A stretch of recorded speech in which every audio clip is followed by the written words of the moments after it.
Salut à tous et bienvenue sur la chaîne. Aujourd'hui, on va parler d'un joueur incroyable, un talent pur, un génie du milieu de terrain qui, pourtant, reste sous-médiatisé. Je parle bien sûr de Pedri.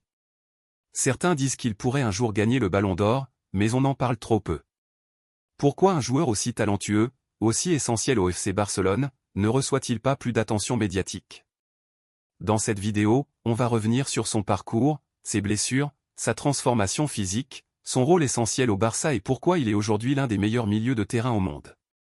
Alors installez-vous confortablement et c'est parti. Abonne-toi et on commence.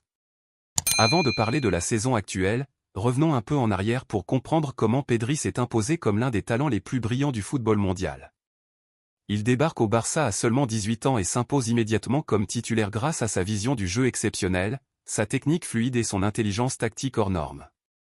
Il impressionne tout le monde, en club comme en sélection, et devient l'un des joueurs les plus utilisés en Europe.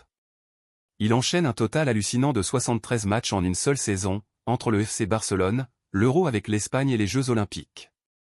Il est désigné meilleur jeune joueur de l'Euro et mène l'Espagne jusqu'en finale des Jeux. Mais un tel rythme ne pouvait pas rester sans conséquences. Dès la saison suivante, son corps lâche. Les blessures musculaires s'accumulent, le privant de 41 matchs et freinant brutalement sa progression. Trop de matchs, trop d'efforts pour un joueur encore en développement.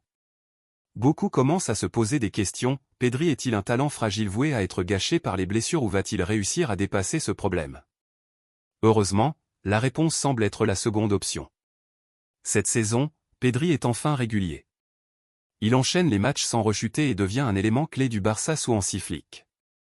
Les chiffres parlent d'eux-mêmes, 36 matchs joués sur 37 possibles, 34 titularisations, et l'un des joueurs les plus sollicités par son entraîneur. Mais comment a-t-il fait pour surmonter ses problèmes physiques? Tout commence par un suivi médical poussé. Une biopsie musculaire a permis d'identifier ses faiblesses et d'adapter son entraînement.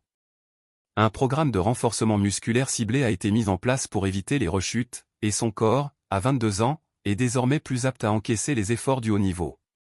Contrairement aux saisons précédentes, il tient le coup et son impact sur le terrain est plus grand que jamais. Mais pourquoi Pedri est-il si unique? Pourquoi est-il si important pour le Barça? Son rôle sous Flick est fondamental. Il joue en double pivot devant la défense, mais il garde une liberté totale sur le terrain. Il touche énormément de ballons, oriente le jeu avec une précision chirurgicale et est souvent à l'origine des actions les plus dangereuses de son équipe. Sa spécialité? L'avant-dernière passe, celle qui casse les lignes et débloque les situations. Statistiquement, il fait partie des joueurs avec le plus grand nombre de passes progressives en Liga. Il a un taux de réussite très élevé dans ses passes clés et, surtout, il perd très peu de ballons, même sous pression. C'est un joueur qui voit tout avant tout le monde. Il anticipe, distribue, temporise. Il est le métronome du Barça. Mais alors, pourquoi est-il aussi peu médiatisé? C'est la grande question. En France, les débats footballistiques tournent souvent autour des buteurs et des joueurs spectaculaires. Au Barça, d'autres joueurs attirent aussi l'attention, Rafinha, qui réalise une saison exceptionnelle, Lamine Yamal, le prodige de 16 ans qui impressionne toute l'Europe, et bien sûr Hansi Flick, dont l'arrivée a changé la dynamique de l'équipe. Pedri, lui, est plus discret. Il ne marque pas beaucoup, il ne dribble pas comme Neymar, il n'a pas de tatouage flashy ni de déclaration polémique.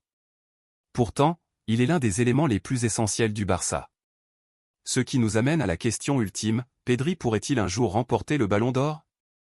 Il a toutes les qualités pour une intelligence de jeu exceptionnelle, une capacité à évoluer dans différents systèmes tactiques et il n'a que 22 ans. Mais il y a aussi des obstacles. Les milieux de terrain sont rarement récompensés par le Ballon d'Or. Pour y prétendre, il devra briller encore plus dans les grandes compétitions comme la Ligue des Champions ou la Coupe du Monde. De plus, il évolue dans une équipe où d'autres stars pourraient lui voler la lumière. Mais une chose est sûre, s'il continue sur cette lancée, il sera l'un des meilleurs milieux de terrain du monde pour les 10 prochaines années. Voilà pourquoi Pedri est un joueur unique et sous-estimé médiatiquement. Un talent incroyable, un maestro du jeu, un joueur qui donne une identité au Barça. Si vous avez aimé cette vidéo, lâchez un gros pouce bleu, abonnez-vous à la chaîne et dites-moi en commentaire ce que vous pensez de Pedri. Est-ce qu'il peut un jour gagner le Ballon d'Or? On se retrouve très bientôt pour une nouvelle vidéo. C'était Actu FC Barcelone, à la prochaine.